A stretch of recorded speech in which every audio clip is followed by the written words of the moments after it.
set? We're ready. Yeah. So you want to kind of, you have a game plan. Let's start. I was going to say where were you born, but you've got a game plan. Yeah. Okay. Yeah.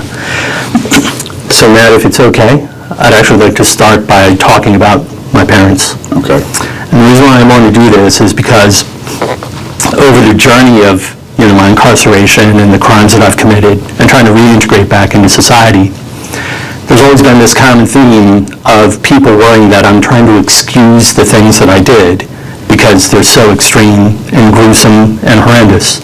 And they just brought up this issue, you can't excuse it, what you did was unexcusable. And what I had to learn is that there's a difference between being able to explain my crimes and what led up to them.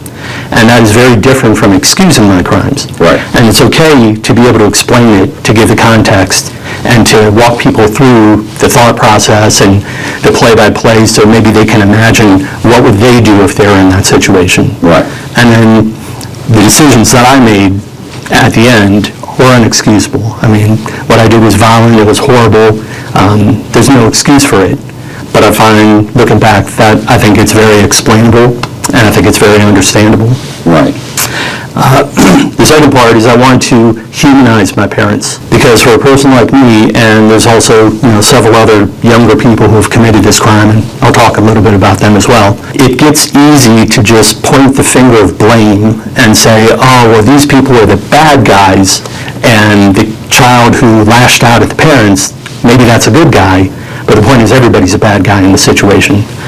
And in order to not have it seem like I want to completely just vilify my parents, because I'm going to share a lot of really painful and difficult things to hear and difficult things to share about, I also want to make clear that they were humans. They've done wonderful things with their life for parts of their life.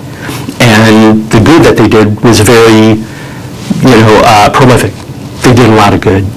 At the same time, the cruelty and the malevolence and the sadistic nature of their level of acting out, they kept it very compartmentalized, and they separated it from their public persona. And that makes it complicated to appreciate the good that they've did, but also to hold them accountable, which is something that I tried to do and did a horrible job with that, and it wasn't my place to hold them accountable.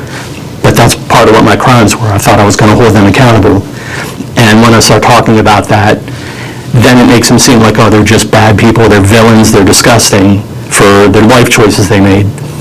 So I want to be able to share both, just to acknowledge that there's a whole truth to this. Right. There's pluses and minuses, and people are complicated. My victims were complicated, my parents were complicated, I'm complicated, everybody's complicated. Maybe even you might be able to relate to that. Yeah, I was thinking about the Menendez. You watch the Menendez, if you hear the cursory explanation of what happened, and then you actually watch one of these documentaries, you're like, this is one of the things, let's say you can't take what the two kids are saying, right? I've always thought, like, well, what they're saying is it's clouded. Like, we don't know that that's true, right? It's tainted. What always killed me with the Menendez is that the prosecutor said we couldn't find one person to get on the stand and say that the father, say anything good about the father. You can't, it's like, you can't get anybody to get on the stand and say something positive about him. And she even said, that humanity was done a favor or something when he was removed. She said humanity was done a favor, or didn't lose anybody or something. Didn't lose, like, this is a prosecutor, and of course she said no, they should go to prison. They this, they that. But when she was talking about the victims, like, there was nobody that really was standing up for the parents.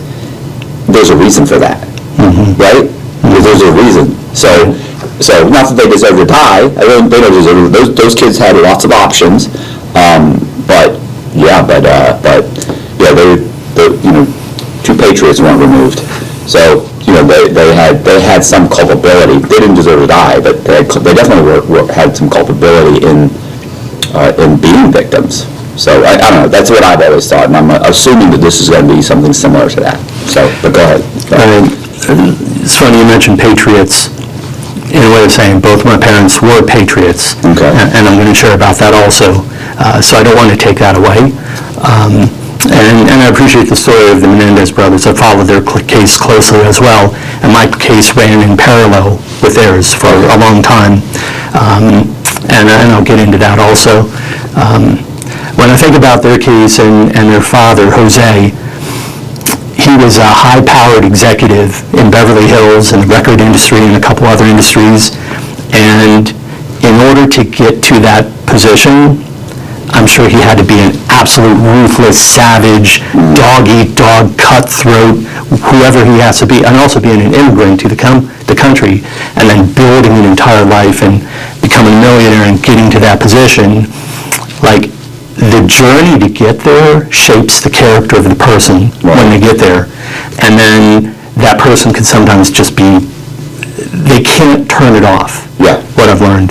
They can't turn it off, and then they are that person because they've invested so much of themselves into that, and they're that person at work and in their career, and then they bring it home, and then that spills over into their family, and they treat everybody as if they were a peon. And if you fake something long enough, it becomes a part of their reality.